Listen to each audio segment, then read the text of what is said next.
कोई भी साधक यदि तंत्र सीखने या उसका अभ्यास करने में रुचि रखता है तो उसे पहले एक योग्य गुरु की तलाश करनी चाहिए। तांत्रिक विद्या का प्रयोग किसी योग्य जानकार के सानिध्य में ही करना चाहिए, नहीं तो जरा सी गलती होने पर परिणाम बहुत भयावह होते हैं।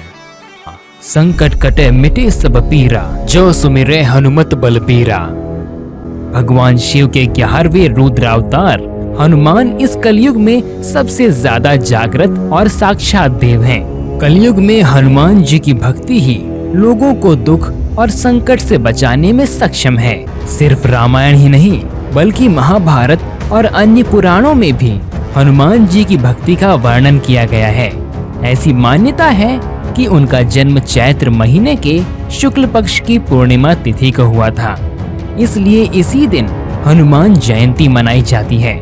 हनुमान जी को पवन सुत, केसरी नंदन, बजरंग बली जैसे कई नामों से भी जाना जाता है। आइए जानते हैं उनके जीवन से जुड़ी कुछ ऐसी बातों के बारे में जिनसे शायद आप सभी अनजान होंगे। क्या आपको पता है कि हनुमान जी का बचपन का नाम मारुति था? एक बार बालक मारुति ने भगवान सूर्य को फल समझकर खा लिया था, जिससे पूरे संसार में अंधेरा छा गया था। इस घटना से क्रोधित होकर भगवान इंद्र ने बालक मारुति पर वज्र से प्रहार किया, जिससे उनका जबड़ा टूट गया और वो मूर्छित हो गए। इसी घटना के बाद से बालक मारुति हनुमान के नाम से प्रसिद्ध हुए। कभी तंत्र, कभी मंत्र, कभी ऋषियों और मुनियों के ज्ञान, कभी रोचक तांत्रिक कहानियां, यहाँ आपको सब कुछ मिलेगा।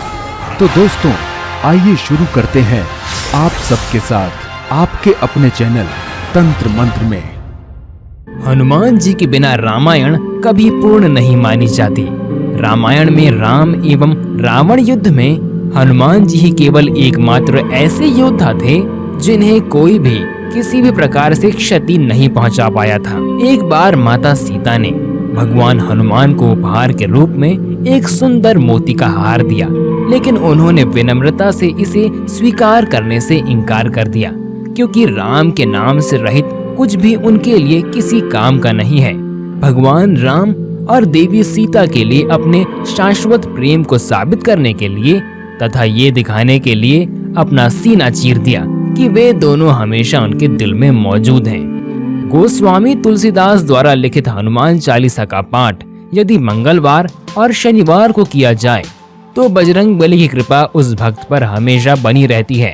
जब श्री राम की मृत्यु हुई तब हनुमान जी ने यम यानी कि मृत्यु के देवता पर जाने से रोका था, लेकिन बाद में स्थितियां बदली और श्री राम विष्णु लोक गए।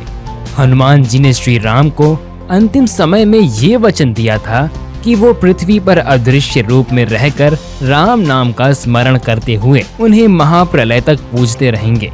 इसलिए माना जाता है हनुमान जी आज भी हमारे बीच में हैं और उन्हें सच्चे मन से याद किया जाए तो वो भक्तों की मनोकामना पूरी करते हैं। भूत पिशाच निकट नहीं आवे, महावीर जब नाम सुनावे। जहाँ महावीर हनुमान जी का नाम सुनाया जाता है वहाँ भूत पिशाच पास भी नहीं भटकते हैं। जिसे किसी अनजान शक्ति या भूत पिशाच आदि से डर लगता है वे हनुमान जी का बस नाम ही जपते रहेंगे तो भयमुक्त हो जाएंगे। तो दोस्तों अगर आपको ये वीडियो पसंद आए तो लाइक, शेयर और चैनल को सब्सक्राइब जरूर करें। तो मिलते हैं एक नए वीडियो के साथ, तब तक के लिए अपना ध्यान रखिएगा। यहाँ दी गई जानकारी इंटरनेट पर उपलब्ध सामान्य मान्यताओं और जानकारी पर आधारित है। तंत्र मंत्र इसकी पुष्टि नहीं करता है।